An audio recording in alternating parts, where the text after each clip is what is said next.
Film soutient la puissance de la passion gratuitement sur Utip en matant des pubs ou en faisant des petits dons. Tu peux aussi acheter mes BD auto-édités en ebook et des t-shirts et hoodies de la passion cosmique dans la boutique Chef Otaku. Tous les liens sont dans la description. Que la passion te guide. Ouais.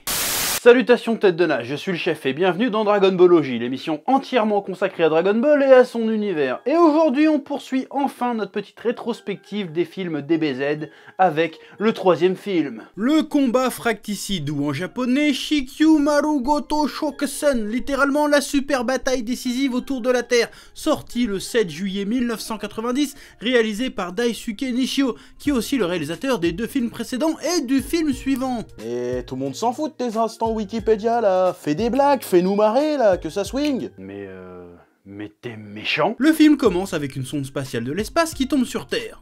Pendant ce temps, on retrouve Krillin, Oolong et Bulma qui sont en train de faire du camping dans la forêt, quand soudain Gohan les rejoint fragué en explorateur avec un immense sac à dos dans lequel Chi-Chi a mis 1001 affaires de révision et autres accessoires. Pratique certes, mais un peu superflu. Du coup c'est drôle parce que Gohan trimballe beaucoup trop d'affaires dans son sac. Or c'est rigolo, sauf que dans Dragon Ball, dans l'univers de Dragon Ball, ils ont des capsules qui permettent de transporter un maximum d'objets dans une toute petite capsule qui tient dans la poche. Donc dans l'univers de Dragon Ball, ce gag n'a aucun sens. Voilà. Ensuite, la sonde atterrit sur Terre non loin du campement de nos héros, qui étrangement ne sont pas réveillés par le bruit de l'impact. Manque de peau, la chaleur dégagée par l'impact embrase la forêt, ce qui crée un énorme incendie de forêt. C'est alors que Krillin, qui n'a pas entendu l'impact d'une putain de météorite, est réveillé par le bruit des flammes. Peut-être qu'il a senti l'odeur du bois cramé. Ouais, mais il a pas de nez. Ah ouais. En effet. C'est alors que Krillin et Gohan utilisent leur ki pour éteindre les flammes. Non, je déconne. Bref, Gohan sauve son nouveau pote Aya Dragon.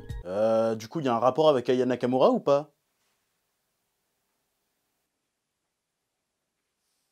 Je crois que c'est la blague la plus pourrie qu'on ait jamais sortie dans une de nos vidéos à la con. Ouais. Gohan sauve Dragon Nakamura et l'incendie est maîtrisé. Nos amis sont dégoûtés parce que les pauvres animaux n'ont plus de maison. Du coup Bulma avec ses cheveux bleus lance le hashtag Pray for Amazonia, mais il se trouve que là aussi ça ne sert strictement à rien. Donc il décide de rassembler les Dragon Ball et de ressusciter la forêt.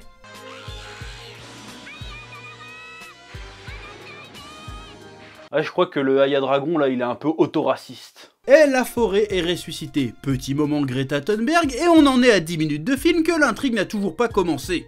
Ouais. C'est alors que la sonde sort de Terre et se met à se balader pour analyser la planète. Et envoie des données à Joe l'Indien qui dit « Ouais, la Terre c'est une bonne planète pour planter l'arbre de puissance. » Et il y a Thalès dans l'ombre, il arrive et il dit « Kakaroto, il a été envoyé sur une bonne planète, il aurait dû la détruire, comment ça se fait qu'elle soit en si bonne forme ?»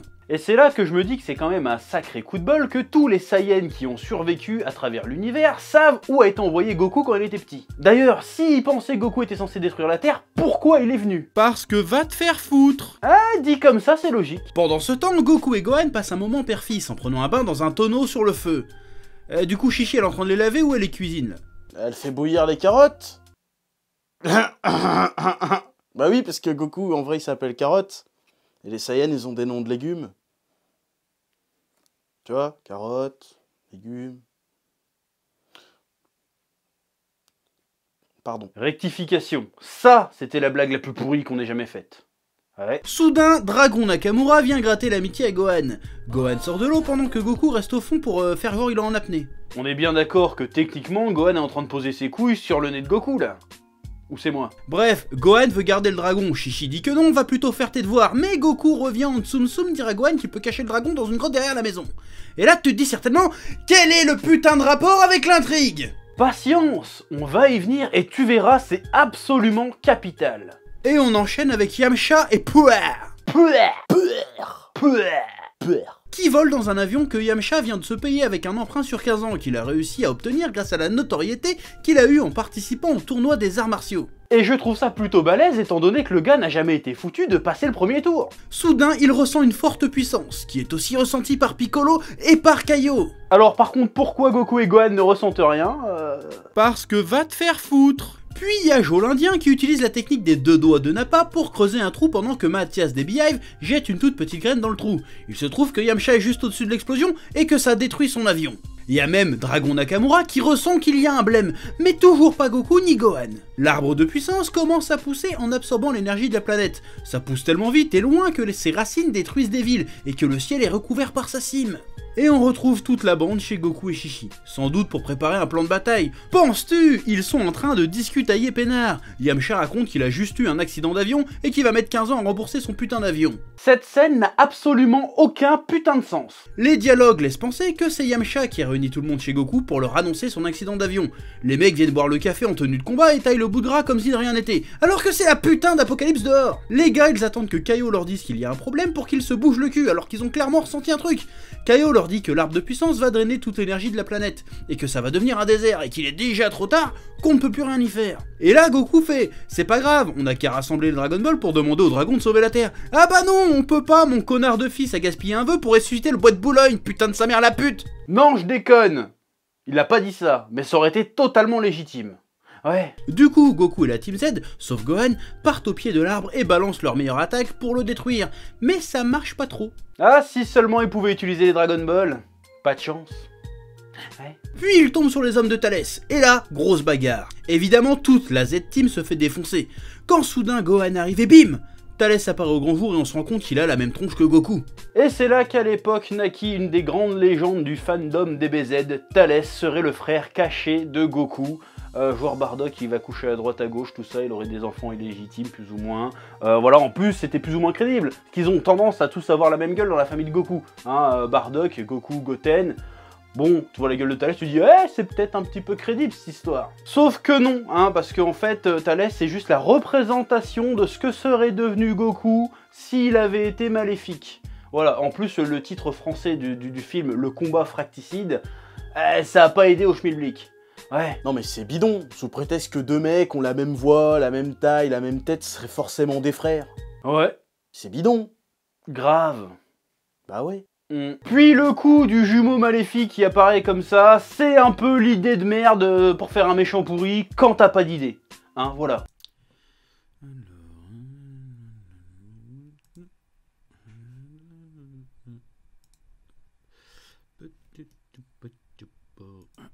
Voilà. Bon, ça passe. Bref, Thalès veut kidnapper Gohan quand soudain, c'est le moment Piccolo. Mais contrairement à d'habitude, il se fait one-shot comme une merde. Puis Thalès décide de forcer Gohan à dévoiler sa véritable nature de Saiyan en le faisant se transformer en gorille. Gohan gorille se met à tout casser et Goku essaye de l'arrêter en disant « Sans rigoler, je pratique la MMA depuis maintenant 6 ans, la boxe en parallèle depuis 7 ans, je pourrais, ainsi que la musculation depuis 4 ans, 1m87 pour 86 kg. J'ai une vitesse de fou et des réflexes identiques à ma vitesse. J'ai juste à l'attendre, qu'il me charge, l'esquiver et lui donner des bonnes patates dans la tête. Je le lâcherai pas, à la moindre erreur, le gorille est fini. T'auras toujours des puceaux d'ici pour penser que c'est impossible. Rien n'est impossible avec de la volonté déjà les amis. Et de deux, c'est pas avec vos corps de lâche que vous allez faire quoi que ce soit. N'importe quel homme un minimum entraîné peut vaincre un gorille avec un couteau déjà. À main nue, c'est pas forcément plus compliqué, ça demande juste de la technique. Mais en fait non, il galère de ouf, il est sauvé par Aya Dragon Nakamura qui arrive et chante une chanson à Gohan pour le calmer. Et ça marche. Sauf que Thalès supporte pas sa musique de merde et décide de l'exploser.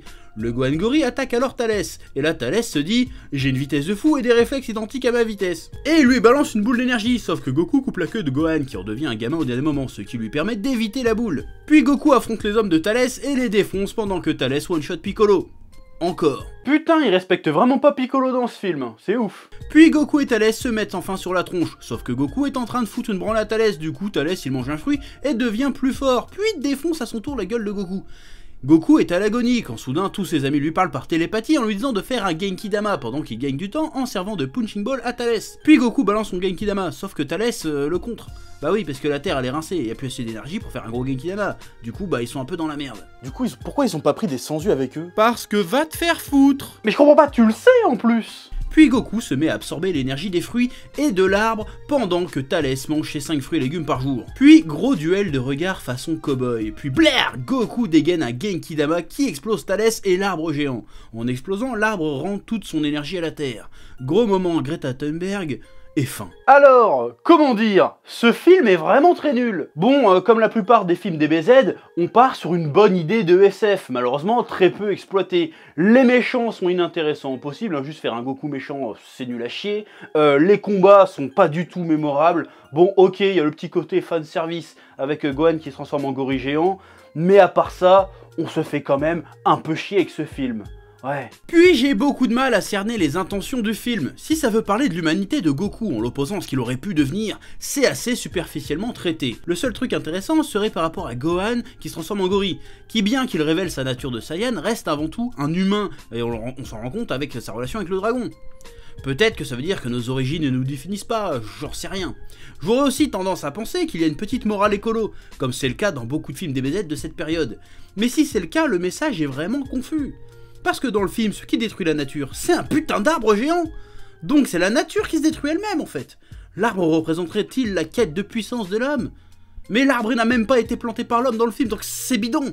Le film s'ouvre sur Gohan qui sauve une forêt, donc les héros sont déjà méga écolos à la base. Alors à la fin du film, ils n'apprennent strictement rien du tout. Donc le film ne raconte rien, donc c'est nul. Ouais. Voilà, en conclusion, je dirais que Dragon Ball, c'est la vie, bien sûr, mais ce film, c'est quand même bien de la merde. Voilà. À bientôt. Eh oh, tu vas pas te barrer comme ça, hein? Tu vas laisser un pouce bleu? Un petit pouce bleu, hein? Puis tu regardes aussi les autres vidéos? Parce que voilà, tu t'abonnes? Ouais?